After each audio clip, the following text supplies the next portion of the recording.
అందరం కళ్ళు మూసుకున్నట్లయితే చిన్న ప్రార్థన చేసుకుని వాక్య భాగాన్ని ధ్యానించుకుందాం. పరిశుద్ధుడైన దేవా, మహోన్నతుడానికి స్తోత్రములు ప్రభువా. ఈ ప్రాముఖ్యమైన సమయంలో దీనదాసురాలుగా నీ సన్నిధానంలో నేను నిలబడి ఉంటుండగా తండ్రి, నన్ను పూర్తిగా మీ శిలువచాలను మరుగు చేసుకుని అయ్యా నాకు మాకు కావలసినటువంటి ఆత్మీయ వర్తమానంతో మమ్మల్ని బలపరిచి నీ కృపలో మరింత మమ్మల్ని ముందుకు కొనసాగించమని సమస్తాన్ని మీ చేతులకు అప్పగిస్తూ త్వరలో రాబోతున్న యేసు పరిశుద్ధ నామంలో అడిగి వేడుకుని ప్రార్థిస్తున్నాను తండ్రి, ఆమేన్. ఈ చక్కటి సమయం ఇచ్చినటువంటి దేవాది దేవునికి వందనాలు. కూడి వచ్చిన మీ అందరికీ కూడా నా హృదయపూర్వకమైన వందనాలు చెల్లిస్తూ ఉన్నాను. ఈ సమయంలో ప్రతిసారి కూడా బైబిల్ గ్రంథంలో ఆశీర్వదించబడిన వ్యక్తులు మనందరికీ చాలా మందికి తెలుసు. దేవుడు మొట్టమొదటిగా ఎవరిని ఆశీర్వదించాడు? ఎవరిని ఆశీర్వదించాడంటే ప్రియమైన దేవుని సంగమా, అబ్రహాము గారిని ఆశీర్వదించాడు. అబ్రహాము గారిని ఎలా ఆశీర్వదించారంటే ఆయన అడుగు పెట్టే ప్రతి స్థలం కూడా ఆశీర్వదించబడుతున్నట్టే. అబ్రహాము గారు ఎవరైనా ఒక దైవ సేవకులు ఒక సంఘాన్ని ఆశీర్వదించాలంటే అబ్రహాము లాంటి ఆశీర్వాదం కావాలనుకుంటారు. నేను కూడా అనుకుంటాను, అబ్రహాము లాగా నేను ఆశీర్వదించబడాలని. మీరు అనుకోవచ్చు, అబ్రహాము లాగా ఆశీర్వదించబడాలని. అబ్రహాముని దేవుడు అంతగా ఆశీర్వదించడానికి బైబిల్ గ్రంథంలో భక్తులందరినీ మనకలాగా శరీర మాంసాలతో ఉన్నటువంటి వారందరూ కూడా ఆశీర్వదించబడడానికి గల కారణం ఏంటంటే వట్టినే దేవుడు వారిని ఆశీర్వదించలేదు. ప్రియమైన దేవుని సంగమా, నువ్వు ఆశీర్వాదాలు పొందుకోవాలంటే దేవుడు మనకి ఇచ్చినటువంటి కొన్ని నిబంధనలను నియమములను మనం పాటించాలి. అప్పుడే మనం ఆశీర్వదించబడతాం. అందుకని ఈ దినాన్ని దేవుని యొక్క నియమము మనలో ఉందా లేదా, ఆ నియమము ప్రకారంగా మనం బ్రతకగలుగుతున్నామా, ఆ నియమములు మన జీవితంలో కట్టుబాట్లుగా మనం పెట్టుకున్నామా లేదా అనేది ఈ దినము దేవుని యొక్క నియమముల కొరకు కొన్ని మాటలు మనము పరిశుద్ధాత్మను మనకు బయలుపరచును గాక. ఒకసారి చదువుకుందాం. ఆదికాండము 26వ అధ్యాయము. ఆదికాండము 26వ అధ్యాయము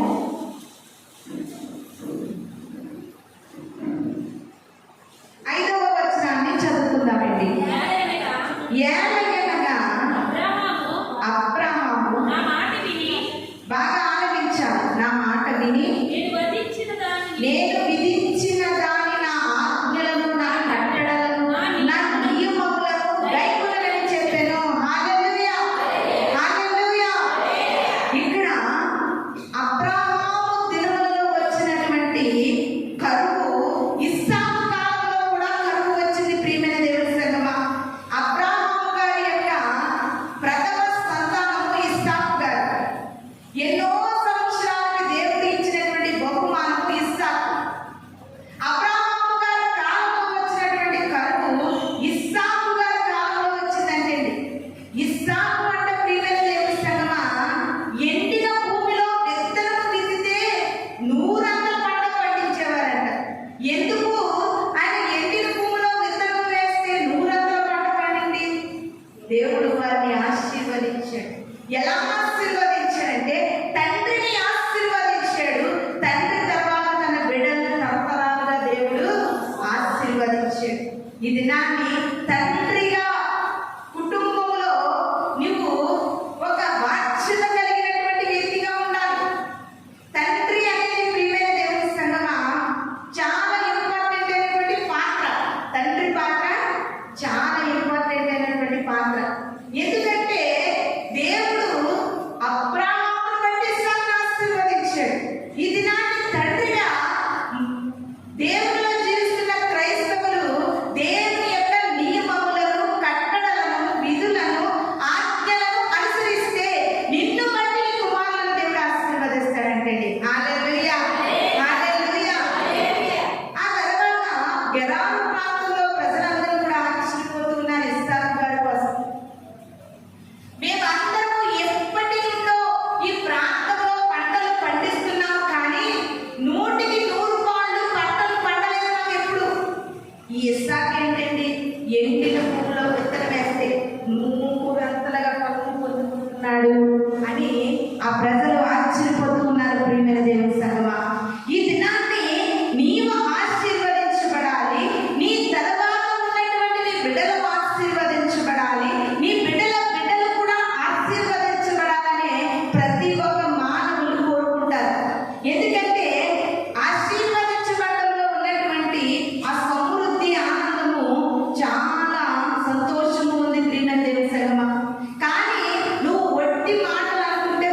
ఉంది. అబ్రహాము గారు దేవుని కట్టడలను, నియమములను, ఆజ్ఞలను అనుసరించి ఆ ఆజ్ఞలు తన బిడ్డలకు కూడా నేర్పించారంటే, అందుకని ఇస్సాకు కూడా తండ్రి ఏ దేవుణ్ణైతే ప్రార్థించారో ఇస్సాకు కూడా అదే దేవుని ప్రార్థించారు. ఇస్సాకు ఏ దేవుణ్ణైతే ప్రార్థించారో యాకోబు కూడా అదే దేవుని ప్రార్థించారు. యాకోబు ఏ దేవుణ్ణైతే ప్రార్థించారో యోసేపు ఇంకా యాకోబుకున్న సంతానం 12 మంది సంతానం కూడా అదే దేవుని ప్రార్థించారు. ఈ దినాన్ని తండ్రిగా ప్రియమైన దేవుని సంగమా, నీవు దేవుని పట్ల నియమములు కలిగి ఉంటే ఆ నియమముల యొక్క ప్రభావము నీ బిడ్డల మీద పడుతుంది. ఆ నియమముల యొక్క ప్రభావము తల్లిదండ్రులైన మనకు దేవునిలో మన నడవడిక, మన గుణగుణాలు, మన పరిస్థితులు, దేవుని వరకు మనం ఎలా బ్రతుకుతున్నామో అదే నీడ మన బిడ్డల మీద పడుతుంది. కనుక తల్లిదండ్రులుగా జీవిస్తున్న మనము ముందుగా ఆశీర్వదించబడాలి, మన తర్వాత బిడ్డలు ఆశీర్వదించబడాలి, అలాగే మన సంతానం అంతా ఆశీర్వదించబడాలంటే నీవు కొన్ని నియమములను పాటించాలి. కొన్ని నియమములను పాటించాలి. నియమములను పాటించకపోతే నీ ఇష్టానుసారంగా నువ్వు ఉంటానంటే నువ్వు ఆశీర్వదించబడవు, నువ్వు ఆశీర్వదించబడలేవు. ఈ కాలాన్ని చూస్తుంటే ప్రతి కుటుంబాలు కూడా నియమాలు తప్పుతున్నారు. ప్రియమైన దేవుని సంగమా, ప్రతి కుటుంబం కూడా నియమం తప్పుతుంది. తల్లి నియమాలు తప్పుతుంది, తండ్రి నియమాలు తప్పుతున్నాడు. మరి బిడ్డలు తప్పరంటారా? తప్పుతారు. ఒక భర్తగా, ఒక తండ్రిగా నీకు కొన్ని నియమాలు ఉన్నాయి, నీకు కొన్ని బాధ్యతలు ఉన్నాయి.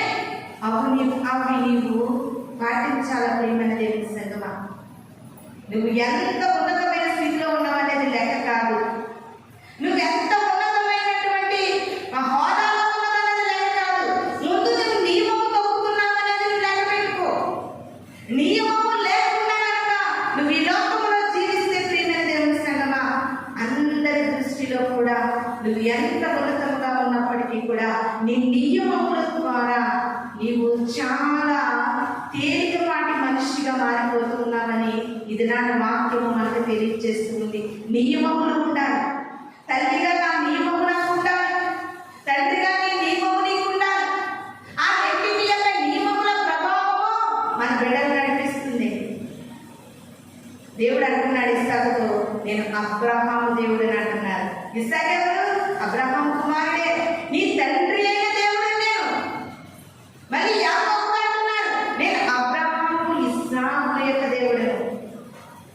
మన దేవుడు అబ్రహాము, ఇస్సాకు, యాకోబుల దేవుడు. ప్రియమైన దేవుని సంగమా, నిజముగా నా దేవుడు అని అనిపించుకునేటటువంటి ఎంత గర్వం ఉందో ఆ మాటలో. ప్రియమైన దేవుని సంగమా, యెహోవా నా దేవుడు అని చెబుతుంటే ఒళ్ళంతా పులకరిస్తూ ఉంది. ఆయనే మన దేవుడు, నీ తండ్రి అయిన దేవుడు. నీ బిడ్డలతో కూడా దేవుడు మాట్లాడాలి. నీ తండ్రి సేవిస్తున్న దేవుడని నేను,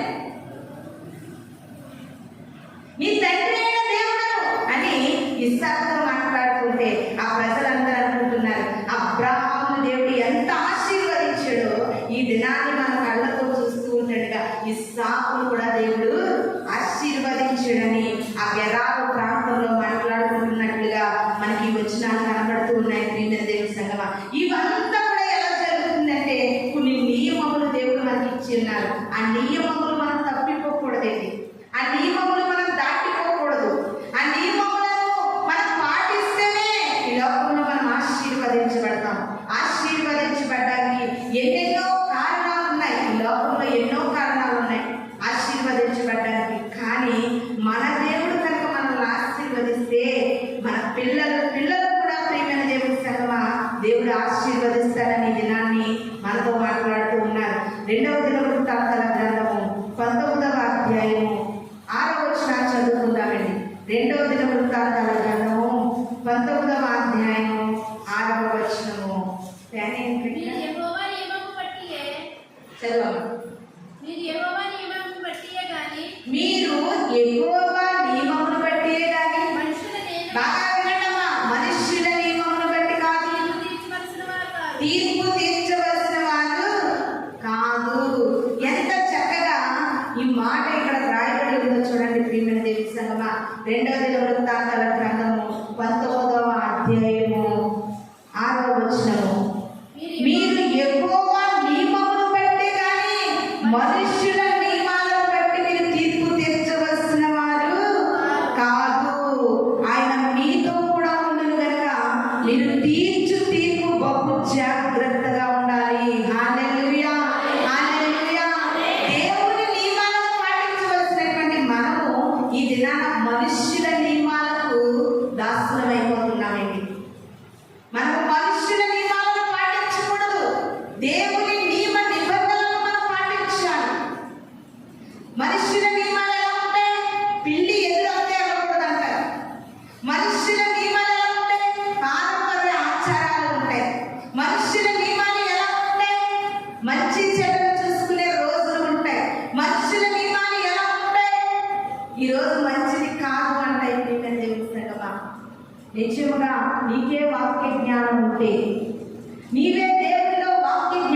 జ్ఞానయుక్తంగా నువ్వు ఆలోచించాలి.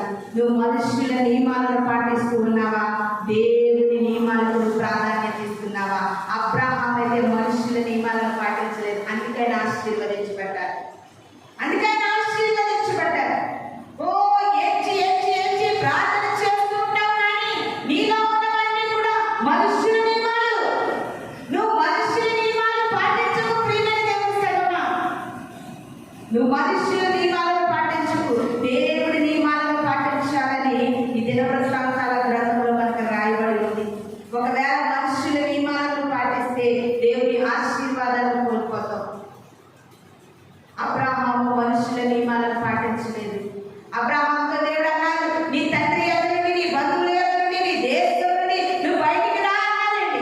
తన భార్యను తీసుకుని మంచి రోజు చూసుకుని రాలేదేమో, మంచి రోజులు చూసే వాళ్ళకి వెళ్ళలేదేమో ప్రియమైన దేవుని సంగమా. అందుకే అబ్రాహాము ఆశీర్వదించబడ్డాడు. హల్లెలూయా, హల్లెలూయా. ఒక వివాహం చేయాలంటే మంచి రోజులు, ఎన్ని వివాహాలు విడాకులుగా మారిపోతున్నాయో ఎప్పుడైనా దృష్టి పెట్టి ఆలోచించేవా? మంచి రోజులు చూసి, మంచి ముహూర్తాన్ని చూసి, మంచి టైంని చూసి నా బిడ్డకి నేను వివాహం చేశాను, ఈ దినాన్ని ఎందుకు విడాకులుగా మారిపోతుంది? అయితే మంచి రోజులు కాదా అని డౌట్ నీకు రానివ్వండి అపవాది. నువ్వు ఎప్పుడు చూసినా తెల్లవారికి మొదలుకుని మనుషుల నియమాలను పాటిస్తున్నావు, కానీ దేవుని నియమాలను పాటించలేకపోతున్నావు. అందుకనే ఈ దినాన్ని ఏ జీవితాలు కూడా వర్ధిల్లలేకపోతున్నాయి, ఏ జీవితాలు కూడా ఆశీర్వదించబడలేకపోతున్నాయి, ఎవరికి కూడా సమృద్ధి లేకపోయింది, ఏ కుటుంబాలు కూడా సమాధానం లేకపోతుంది, ఏ కుటుంబాల మధ్యలో కూడా ప్రేమపోతున్నాయి. ప్రియమైన దేవుని సంగమా, దీనంతటికీ గల కారణం ఏంటో తెలుసా? మనుషుల నియమాలను విలువిస్తున్నావు, కానీ దేవుని నియమాలను విలువనివ్వట్లేదు. ప్రియమైన దేవుని సంగమా, బైబిల్ గ్రంథంలో ఇస్సాకు ఏ రోజున విత్తనం వేయాలో మంచి రోజు చూసుకోలేదు.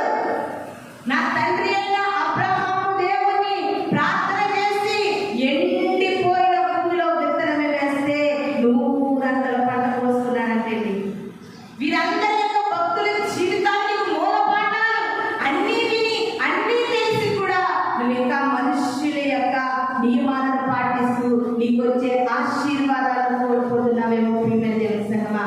మనుషుల నియమాలు మనం పాటించకూడదండి.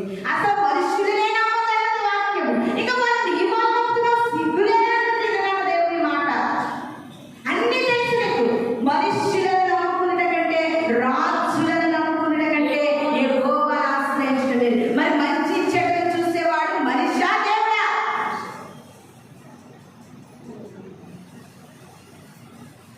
నువ్వెంత దౌర్భాగ్యపు స్థితిలోనికి నీ పిల్లల ఆశీర్వాదాలు మింగేస్తున్నావు ఆలోచించుకో. నీ కుటుంబ ఆశీర్వాదాలు నువ్వే నాశనం చేసుకుంటున్నావు, నీ పిల్లల ఆశీర్వాదాలు నువ్వే నాశనం చేసేస్తున్నావు. ప్రియమైన దేవుని సంగమా, దేవుని నియమ నిబంధనలతో నువ్వు జీవించాలి, దేవుని నియమాలను పాటించాలి. కష్టం వచ్చినా, నష్టం వచ్చినా, శుభకార్యమైన, వేదనకరమైన కార్యమైన ఏదైనా సరే, ఆ ఇంట్లో ఎవరు చచ్చిపోతారు. ఆ చచ్చిపోయినప్పుడు కూడా చనిపోయాడు, ఆ వ్యక్తి చనిపోయాడు, అయినా సరే ఆ ఇంటి వరకు మంచి చెడ్డలు చూపించుకున్న వారిని చెప్పేవారు. మళ్ళీ ఆ చనిపోయిన వారి ఇంటిలో ఉంటారు కదా, వారి ఇల్లు దాటించడానికి కూడా మంచి చెడ్డలు చూడండి. ఎంత దౌర్భాగ్యంగా ఉన్నారు చూడండి ప్రజలు. ఇదిరాని ప్రభు వాక్యం సెలవిస్తూ ఉంది. నిజంగా నేను అనుకుంటున్నాను, ఆ మంచి చెడ్డలు చూపించిన వారి దగ్గరికి వెళ్తే వాళ్ళే నీకు బోర్డు ఇచ్చారా? ఏమా, మేము నమ్ముకున్న దేవుళ్ళైనా మా దగ్గరికి మీరు వచ్చి మంచి చెడ్డలు చూపించుకుంటున్నారే, సిగ్గు లేదా అంటే బాగుంది అనిపిస్తున్నా. అయినా మనకు సిగ్గు రాదు. ఎంత దౌర్భాగ్యం పోయిందంటే ఒక్కసారి దేవుని నియమ నిబంధనలు కట్టుబడి చూడు, ఆశీర్వాదం ఈ యొక్క కుటుంబంలో ప్రారంభమవుతుంది. ప్రియమైన దేవుడు ప్రారంభమవుతుంది. ఒక్కసారి చూడు, నేను బ్రతితే బ్రతుకుతాను, సత్తాలని ఒక్క సాహసం చేయి.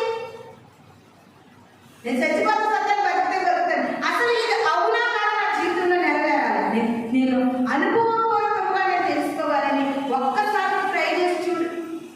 దేవుని నీ జీవితంలో ఆశీర్వాదాన్ని నువ్వు చూస్తావు ప్రియమైన దేవుని సంగమా. ఇది నాన్ని ఎంతో మంది మనుషుల కొరకు మనుషుల నియమాల కొరకు బ్రతుకుతున్నారు ప్రియమైన దేవుని సంగమా.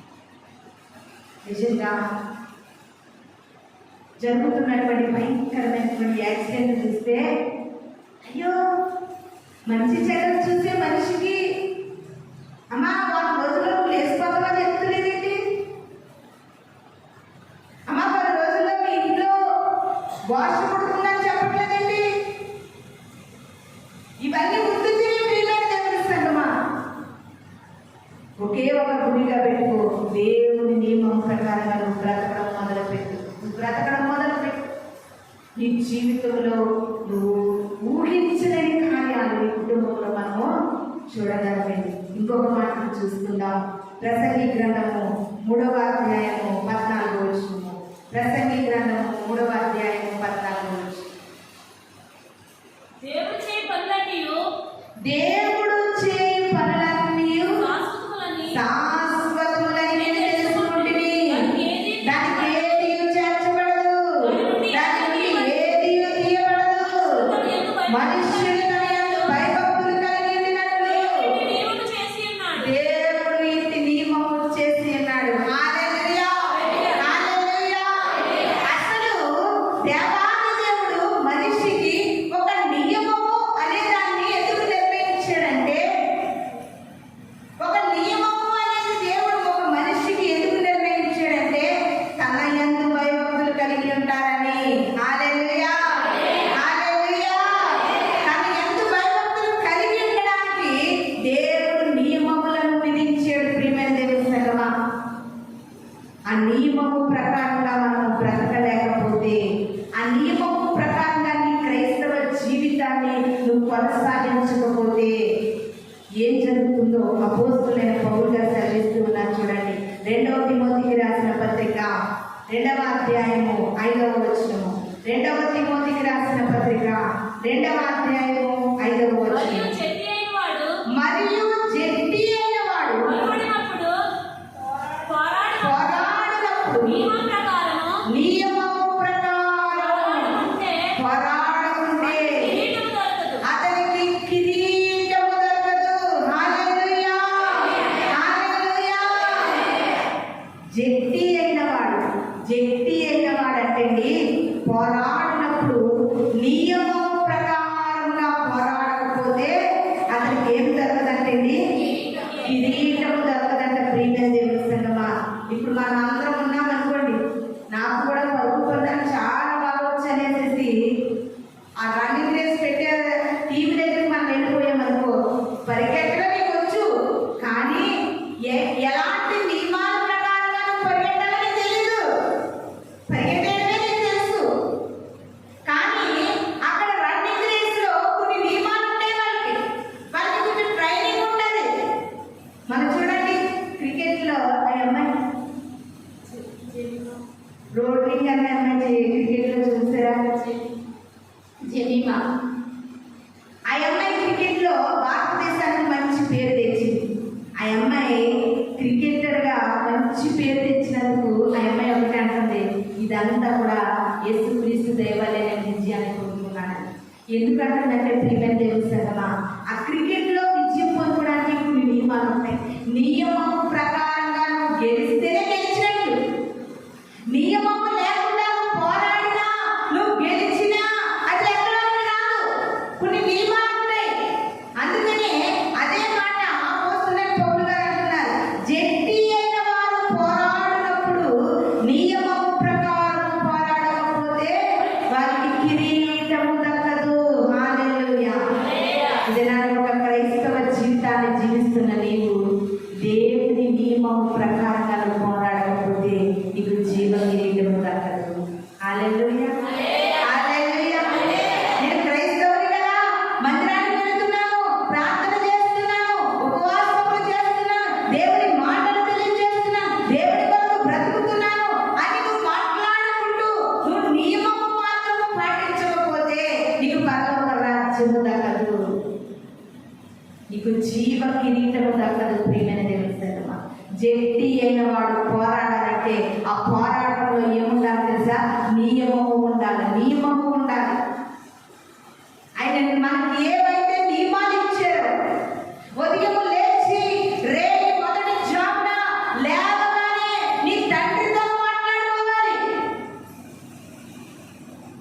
ఉదయం లేవగానే నవంబర్ 9వ తారీఖున, ఈరోజు 9వ తారీఖున నా మొదటి మాట దేవునితో మాట్లాడాలి అనే ఆలోచన ఎంతమంది కూర్చున్న వాళ్ళు ఈ యొక్క 9వ తేదీన నీ తొలి మాట, మొదటి మాట దేవునితో మాట్లాడే వారు ఉన్నారా? రాత్రంతా గడిచిన తర్వాత పగలు మనం సమీపించబోతూ ఉంటుండగా నేనైతే నా తొలిటి మాట దేవునితో మాట్లాడితేనే కానీ ఎవరితో మాట్లాడుతుందని తెలుసాను. లేవగానే ఆయన పాదములు చూస్తూ ప్రార్థన చేసుకుని మనం ఏమి చేయకూడదు. మొదటిగా దేవునికి మనం ప్రాధాన్యత ఇవ్వాలి. ఆ జన్మ దేవునికి ప్రాధాన్యత ఇచ్చింది కనుక ఈ యొక్క భారతదేశం అంతటిలో కూడా దేవుడు ఆమెను గర్వకారణంగా నిలబెట్టాడు. చాలా మంది ఉదయం లేవగానే చీపిరి పట్టుకుంటారు. ఇంకా ఇప్పుడున్నటువంటి పద్ధతుల్లో చీపిరి కూడా పట్టుకోవట్లేదు. ఉదయం లేవగానే ఫోన్లు పట్టుకుంటున్నారు. పక్కనే ఉంటుంది ఫోన్, లేకపోతే ఫోన్ కూడా పట్టుకోవట్లేదు. ఉదయం లేవగానే నీ మొదటి మాట దేవుడితో ప్రారంభించు. నీ మొదటి గడియ దేవుడితో, ఈ దినము మొదటి గడియ దేవుడితో ప్రారంభించు. మొదటి మాట దేవుడితో ప్రారంభించు. ఈ దినాన్ని ఆయనతో ప్రారంభించు. చూడు ప్రియమైన దేవుని సంగమా, అది క్రైస్తవులకి ఒక నియమము. నువ్వు పాటిస్తున్నావా నియమాన్ని? నువ్వు పాటించగలుగుతున్నావా నియమాన్ని? మనకి దేవుడు కొన్ని నియమాలను ఇచ్చాడు. ప్రతి నియమాలు కూడా మనం పాటించాలి. నియమం లేకుండా ఎంత భక్తి చేసిన వ్యర్థము. నియమం లేకుండా ఎంత క్రైస్తవ జీవితాన్ని జీవించిన, నియమము ప్రకారంగా జీవించకపోతే అది వ్యర్థము అని అపోస్తలుడైన పౌలు గారు సెలవిస్తూ ఉన్నారు. జట్టి అయిన వాడు నియమం ప్రకారంగా పోరాడతాడు. ఇది నాని ఎంతమంది ఉదయం లేవగానే ఈ యొక్క రోజున మొదటిగా దేవునితో ప్రారంభిస్తున్న వారు ఇక్కడ ఉన్నారు. ప్రియమైన దేవుని సంగమా, హల్లెలూయా, హల్లెలూయా. మనం దినాన్ని దేవునితో ప్రారంభిస్తే ఎంతో గొప్ప, ఎంతో గొప్ప. మనకు తెలియనటువంటి ప్రమాదాలను కూడా మనం విడిపించబడతామండి. ఒక దైవ సేవకుడు చెప్తూ ఉన్నారండి, ఒక రాజు గారంట, చాలా ఆయన రాజుగా పరిపాలిస్తూ కోట్లు పడగలెత్తినటువంటి ఒక రాజు ప్రతిరోజు కూడా ప్రార్థన చేసుకోకుండా బయటికి రానంట. ప్రార్థన లేకుండా ఏది చేయరంట. ప్రియమైన చేశారు. ఒకరోజు ఆయన రాత్రికాల సమయంలో కొన్ని పనుల వల్ల ఆలస్యంగా పడుకోవడం వల్ల ఉదయాన్నే కొంచెం త్వరగా లేవలేకపోయారంట. ఈలోగా ఆయనకి టైం టు టైము టిఫిన్, పాలు, కాఫీ, భోజనం అన్ని టైం టు టైం తెచ్చి ఆయన భోజన బలంగా సిద్ధపరుస్తూ ఉంటారంట. అయితే ఈలోగా ఆయన లేచి కొంచెం కాలకృత్యాలు తీర్చుకుని తీరుబడిగా రావడానికి ఆలస్యంగా లేవడం వల్ల అక్కడ పనోడు ఏం చేశాడంటే టిఫిన్ తెచ్చి అక్కడ పెట్టాడంటే డోర్స్ కొడతారు. టిఫిన్ తెచ్చి పెడితే రాజుగారు మరలా ఉదయకాలం వేరే పని ఉండడం వల్ల హడావుడిగా లేచిపోయి ఆ టిఫిన్ దగ్గరికి వెళ్ళిపోయారంట. ఆయన టిఫిన్ తింటూ ప్రార్థన, భోజనం చేస్తూ ప్రార్థన, ఏది తిన్నా ప్రార్థన ప్రార్థన ప్రార్థనగా రాజుగారు బ్రతుకుతున్నారంట.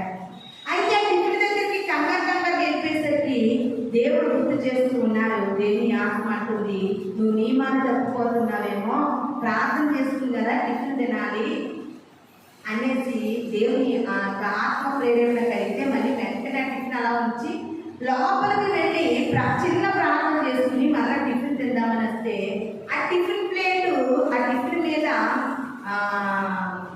సాలపురుగు ఉందంటే ఏంటి ఒక్క 2 నిమిషాలు ప్రార్థన చేసుకుని వచ్చినప్పుడు టిఫిన్ మీద ఏం వాలింది, సాలపురుగు పాకుతుంది అనేసి, ఇంకా సాలపురుగు అనేది మనం కనబడితే తినదు కదా, తినకుండా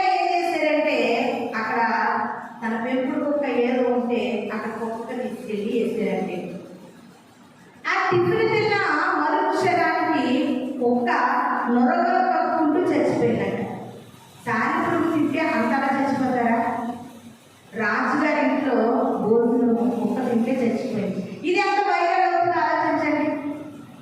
ఇంకా టీవీ అయినోడికి ఇంకా ఆ రోజంతా న్యూస్ ఇదే, అవునా?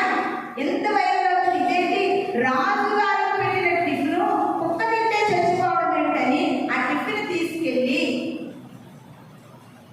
దాన్ని పరీక్ష చేసి చూస్తే ప్రియమైన దేవుని సంగమా, వంట చేసి ఓడికి ఇంకొకరు ఎవరో రాజుగారిని చంపడానికి టిఫిన్లో విషయం పెట్టమన్నారట.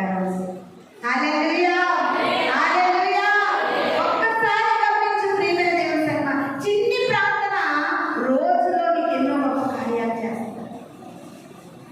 ప్రార్థన చేసుకోలేదనే జ్ఞాపకంతో లోపలికి వెళ్ళకపోతే సాధకుడు పడేదా? అది తింటే రాజుగారి దినాన్ని చనిపోయింది. కాబట్టి ఏది తింటున్నా ప్రార్థన చేసుకుంటున్నారు. తినేటప్పుడు హడావిడిగా కంచం మీద పడిపోయి తినేయండి. అది రుచికరమైనదనా ఇష్టమైనదనా ముందుగా దేవుని సన్నిధిలో ప్రార్థన చేసుకుంటున్నాండి. ఒక్కొక్కసారి బయటికి వెళ్ళినప్పుడు బయటకు ఏమైనా తీసుకుంటున్నాను అనుకోండి, అప్పుడు కూడా నేను ప్రార్థన చేసుకుంటాను. ప్రభా, ఎవరు వండుతారో ఎలా వండుతారో ఏటో, దీనిలో హాని ఏముందో, కీడేముందో, దోషమేముందో, నాకు అనారోగ్యానికి కారణం ఏముందో నాకు తెలియదు, కానీ అవన్నీ తీసేయండి తండ్రి అని చెప్తాను. ఎక్కువ శాతం బయట తిన్నా సరే నాకు బాగా గిట్టి ఫీలింగ్ ఎక్కువైపోతుంది. మంచిగా తింటున్నాను కానీ అది ఎలా ఉండేమో ఏటని ఆ ఫీలింగ్తో వామిటింగ్ అయిపోతుంది. ఉన్నారా అలా పూజించలేకపోతారు. ఏదైనా మన ఇంట్లో వండుకున్న మనం తిన్నదాన్ని కూడా సంతృప్తికరం అనిపిస్తుంది. ఎందుకంటే ఇది నా ఫుడ్ వల్ల కూడా చూడండి, ఫుడ్ పాయిజన్ తెచ్చిపోతారు. ఇది నా చిన్నప్పుడు తలాడు ఇది నా తినే ఆహారంలో మనకి నష్టం ఉంది, పీల్చే గాలిలో నష్టం ఉంది, ప్రయాణంలో నష్టం ఉంది, పరిపాలనలో వాళ్ళకి కీడు ఉంది. ఎక్కడ చూసినా ప్రమాదం చుట్టూ ఉంది. ప్రియమైన దేవుని సంగమా, చుట్టూ ప్రమాదం ఉన్నప్పటికీ కూడా దావీదు అంటున్నాడు, నా ప్రక్క 1000 మంది పడినా, నా కుడి ప్రక్క 10,000 మంది పడినా అపాయం ఎందుకు రాదు. ఎప్పుడు నీ ఎందుకు రాదో తెలుసా? నువ్వు నియమం ప్రకారం బ్రతికినప్పుడు రాలేదు. దావీదు గారి నియమం, దావీదు గారు రోజు వచ్చి మహారాజు అయినప్పటికీ కూడా 7 సార్లు దేవుని స్తుతించేవారంటే 3 సార్లు ప్రార్థన చేసేవారంట దావీదు గారు. ఆయన నియమం ప్రకారంగా బ్రతుకుతూ ఈ మాట ఎంతో ధైర్యంగా మాట్లాడగలుగుతున్నారు. ఈ దినాన్ని క్రైస్తవుడిగా జీవిస్తున్న మనలో నియమములు ఉండాలి, నియమములు ఉండాలి. నేను కొన్ని నియమాలు పెట్టుకుని బ్రతుకుతూ ఉంటాను. కుటుంబ విషయంలో, తినే ఆహారం విషయంలో, ప్రతి విషయంలో కూడా నేను కొన్ని నియమాలు పాటించుకుంటూ ఉంటాను. ప్రియమైన దేవుని సంగమా, అది నాకు ఫస్ట్ నుండి కూడా వాడుకగా మారిపోయింది. ప్రతి క్రైస్తవుడు కూడా నియమము ప్రకారంగా పోరాడాలి. మనుష్యుల నియమాలను పాటించకూడదు. దేవుని నియమం ప్రకారంగా నువ్వు జీవించగలిగితే నీకు ఆశీర్వాదం. దేవుని నియమం ప్రకారంగా నువ్వు బ్రతకగలిగితే నీకు క్షేమం. ప్రియమైన దేవుని సంగమా, దేవుడు మనకి ఇచ్చిన నియమాల ప్రకారంగా మనం జీవించాలి. ఇర్మియా గ్రంథము 31వ అధ్యాయము 36వ వచనం చదువుకుందాం. ఇర్మియా గ్రంథము 31వ అధ్యాయము 36వ వచనం.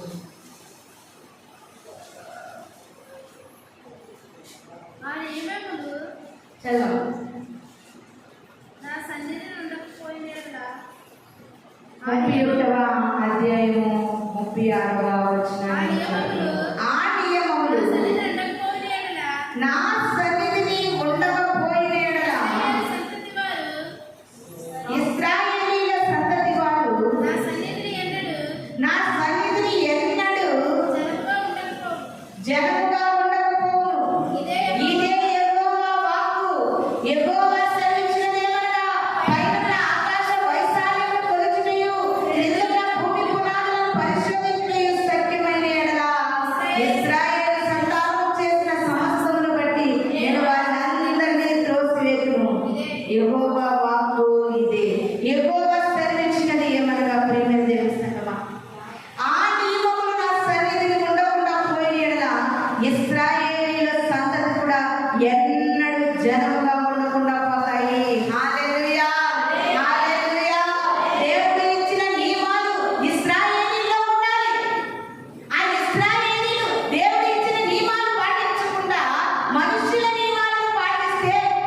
జనముగా కూడా దేవుడు ఉండలేదంటే ఎంత భయంకరమైన మాట ఇక్కడ మనకి కనబడుతుంది. ఇశ్రాయేలీయులైన మనకి దేవుడు కొన్ని నియమాలు ఇచ్చాడు. ఆ నియమము ప్రకారంగా ఉదయము మంచం మీద నుండి అడుగు పెట్టినది మొదలుకుని ఆ రోజంతయు నువ్వు దేవుని నియమాల ప్రకారంగా బ్రతకాలి. ఎక్కడ ఉంది నీ సాక్ష్యం? దేవుని నియమ నిబంధనలను నువ్వు చూపించడానికి దేవుడు నీకు మంచి సదావకాశాలు ఇచ్చినప్పుడు అవి నువ్వు సద్వినియోగం చేసుకోవాలి. ప్రియమైన దేవుని సంగమా, ఆయన నియమాలను మనం పాటించాలి. కానీ పాటించకపోతే ఎంత భయంకరమైన పరిస్థితి ఇక్కడ కనబడుతుందో చూడండి. ఒకసారి నేను చదువుతున్నాను చూడండి. ఆ నియమములు నా సన్నిధిలో ఉండకపోయిన యెడల ఇశ్రాయేలు సంతతి వారు నా సన్నిధిలో ఎప్పుడు కూడా జనముగా ఉండకపోనట్లు. హల్లెలూయా, హల్లెలూయా. ఈ మాట చదివితే ఎంత బాధాకరంగా ఉంది ప్రియమైన దేవుని సంగమా, ఎంత బాధ అనిపిస్తుంది ఈ మాట చదివితే. మేము కూడా మా జీవితాలలో మనుషుల నియమాలను వదిలిపెట్టి దేవుని నియమం ప్రకారంగా ముందుకు సాగుతూ ఉండగా మా జీవితమే మీకు ఒక నిదర్శనం. ప్రియమైన దేవుని సంగమా, ఒక్కసారి ఆలోచించండి. నియమ నిబంధనలు దేవునికి కానీ మనుషుల నియమాలు మనము పాటించకూడదు. ఆయన జనాలు కూడా చేసేస్తానంటున్నాడు ఇశ్రాయేలు. దేవుని సన్నిధిలో నియమాలకు మనము కట్టుబడి బ్రతకాలని. అలా బ్రతికినప్పుడు నువ్వు ఆశీర్వాదాలు చూస్తావు. అలా బ్రతికినప్పుడే మన జీవితంలో మనం మేలును పొందుకోగలమని ఇది నా ప్రభు మనకు తెలియజేస్తూ ఉన్నారు. రోమపత్రిక 7వ అధ్యాయము 23వ వచనం చదువుకుందామండి. రోమపత్రిక 7వ అధ్యాయము 23వ వచనం. వేరొక నియమము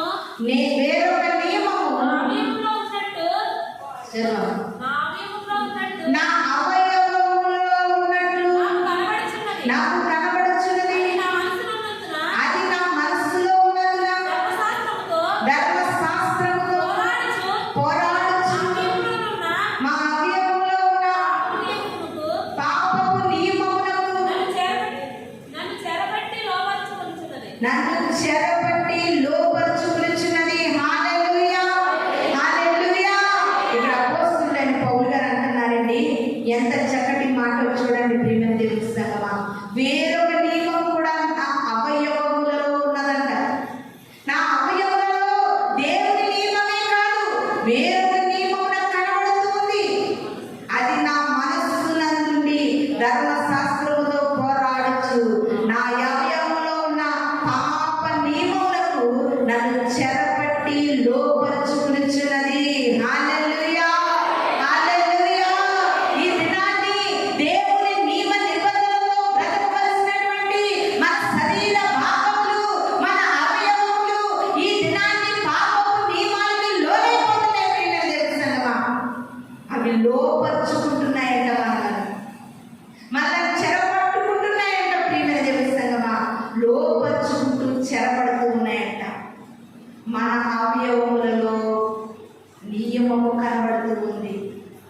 దేవుని నియమాలు ఉండవలసినటువంటి నీ హృదయంలో, దేవుని నియమములతో బ్రతకవలసినటువంటి నీ కళ్ళల్లో, దేవుని నియమపు మాటలు మాట్లాడవలసిన నీ నోటిలో, దేవుని నియమంతో జీవించవలసినటువంటి నీ జీవితంలో పాపపు నియమాలు కనబడుతున్నాయి. ఎంత చక్కగా మెన్షన్ చేయబడిందో చూడండి. ఇది నాని దేవుని నియమాలు నీలో పనిచేయకుండా ఏ పాపపు నియమాలతో నువ్వు దినాన్ని బ్రతుకుతూ ఉన్నావో దానివల్ల నీకే మాత్రము క్షేమము కాదని ప్రభు వాక్యము మనకు తెలియజేస్తూ ఉంది. అదే రోమపత్రిక ఇంకా కింద చూస్తే 8వ అధ్యాయం 2వ వచనం చూద్దామండి. క్రీస్తు యేసునందు జీవమునిచ్చు ఆత్మ యొక్క నియమము పాప మరణముల నియమము నుండి నన్ను విడిపించెను. ఎట్లనగా ధర్మశాస్త్రము దేనిని చేజాలకపోయెను, దాన్ని దేవుడు చేసెను. హల్లెలూయా, హల్లెలూయా. ఎంత మాటలు నిజంగా ప్రియమైన దేవుని సంగమా మనల్ని ఆలోచింపచేయవలసినటువంటి మాటలు. ప్రభు ఇక్కడ అపోస్తలుని ప్రేరేపించిన మాట. ఆత్మకు ఒక నియమం ఉంది, పాపానికి ఒక నియమం ఉంది, దేవునికి ఒక నియమం ఉంది, మనుషులకు ఒక నియమం ఉంది. ఆత్మ యొక్క నియమాన్ని ఏం చేస్తుందంటే పాపపు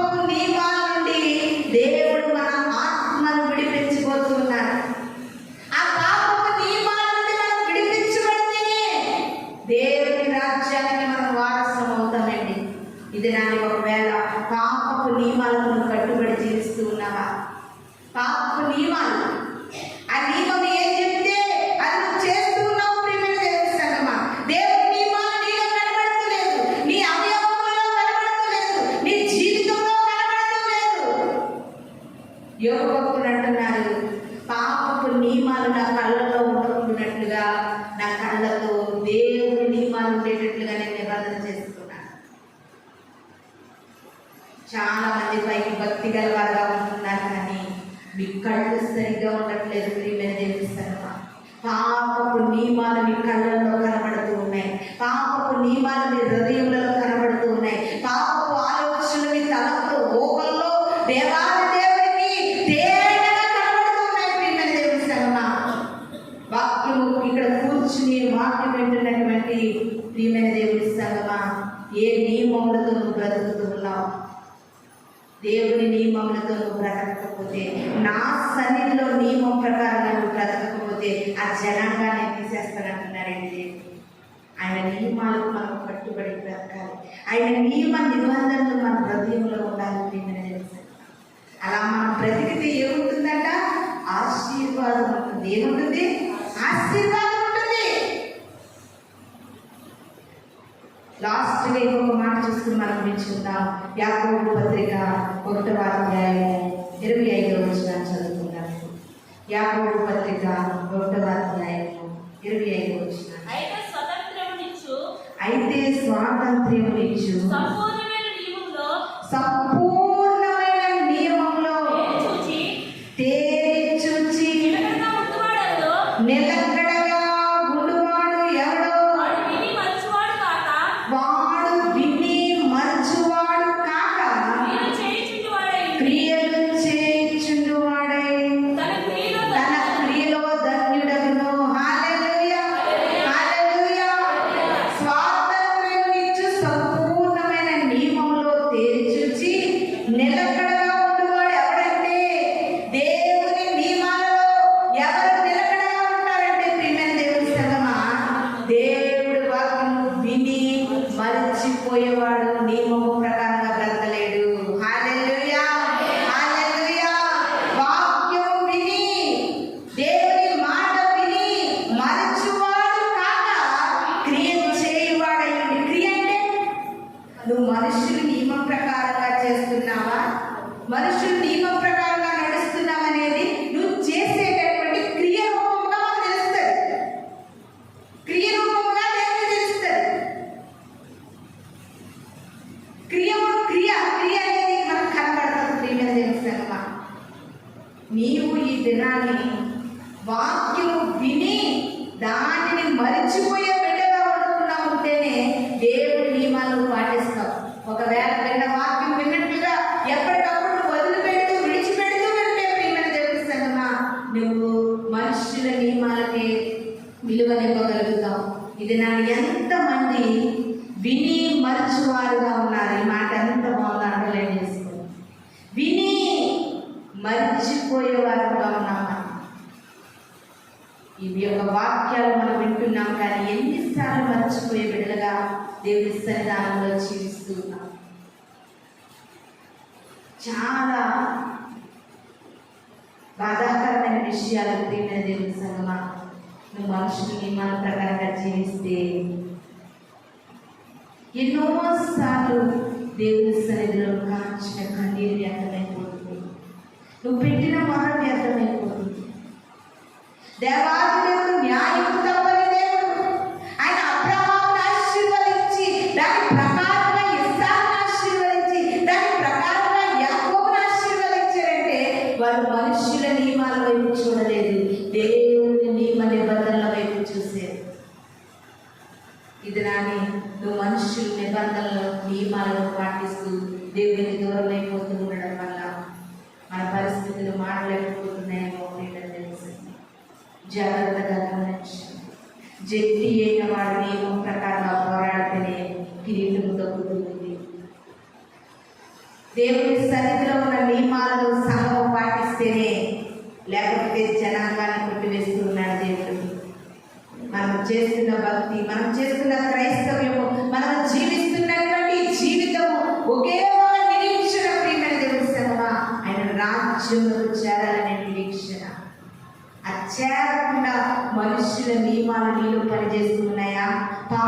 నియమం నీలో పనిచేస్తుందా? దేవుని నియమాలు నీలో ఏమైపోతున్నాయి? విని మర్చిపోయే బిడ్డగా ఉండిపోతున్నావా? ఎంతకాలం విని మర్చిపోయి నీ జీవితాన్ని పాపపు నియమాలతో మూడు కట్టుకుంటాం. ఇది నా ప్రభు మనతో మాట్లాడుతున్నాడు. నియమం ప్రకారంగా దేవుని కొరకు మనం అందరం కూడా బ్రతకాలి. ప్రతి విషయంలో క్రైస్తవులుగా దేవుడు మనకు కొన్ని నియమాలు ఇచ్చాడండి. ఆ నియమాలను మనం పాటించే వాళ్ళగా ఉండాలి. ఆ నియమము ప్రకారంగా మనం బ్రతకగలిగితే దేవుడు మన జీవితాన్ని ఉన్నతంగా ఆశీర్వదించబోతున్నాడని ఈ కొద్ది మాటలో దేవుడు మన వెనుకడిలో దీవించి ఆశీర్వదించిన గాక. మనమందరం కూడా కళ్ళు మూసుకుందాం, చిన్న ప్రార్థన చేసుకుందాం. పరిశుద్ధుడు కృపదేవుడు మహోన్నతుడానికి స్తోత్రములు. ఎన్నోసార్లు ప్రభా నీ నియమాలను తప్పి బ్రతుకుతుందండి. నీ ఆశీర్వాదాలు కోల్పోతూ ఉన్నాం. నీ నియమాలను విడిచిపెట్టి పాపపు నియమాలను ప్రభా మా యొక్క అవయవములలో పాపపు నియమాలు కలిగిన బ్రతుకుతున్నామని అపోస్తలుడైన పౌలు గారు సెలవిచ్చినట్లుగా అయ్యా మా అవయవములను ఇప్పుడే మీరు శుద్ధీకరించండి. ఏ అవయవములో పాపము ఉందో ప్రభా ఇప్పుడే తండ్రి నీ నియమాలతో బ్రతికేటటువంటి కృపను మాకు దయచేయండి. ఇక్కడ నుండి దేవా అయా మీరు మాకు ఇచ్చినటువంటి నియమ నిబంధనల ప్రకారం మేము జీవించి మా పరిస్థితులను ప్రభా మార్చుకోవడానికి, మేము ఆశీర్వదించబడడానికి తండ్రి మాకు సహాయం దయచేయమని ఈ కొద్ది ప్రార్థన మా ప్రభా మీ పాద సన్నిధిలో చేర్చుకున్నామని వాళ్ళ రాబోతున్న యేసు పరిశుద్ధ నామములో అడిగి వేడుకుని ప్రార్థిస్తున్నాను తండ్రి. ఆమేన్. మీ అందరికీ వందనాలు.